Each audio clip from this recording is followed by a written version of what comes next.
Okay, 17 says factor completely 18 x to the 6 y to the 4th plus 3xy. So when you're looking at this, okay, we got 18 x to the 6th y to the 4th. So we're trying to find the greatest common factors. So numbers that go into 18 are 1, 2, 3, 6, and 18. X to the 6th would be like x times x times x times x times x times x. Y to the 4th would be y times y times y times y. 3xy, the only numbers that go into 3 are 1 and 3, and then I have 1x and 1y.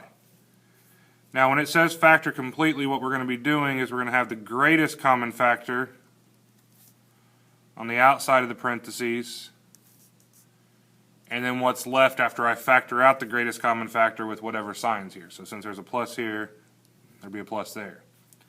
So the greatest common factor, well, the greatest number they have in common is 3. So I know I have a 3. The greatest number of x's they have in common is 1. So 1x. And the greatest number of y's they have in common is 1.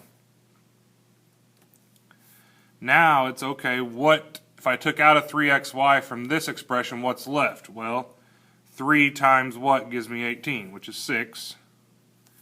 How many x's do I have left? Well, there's 1, 2, 3, 4, 5, so x to the 5th.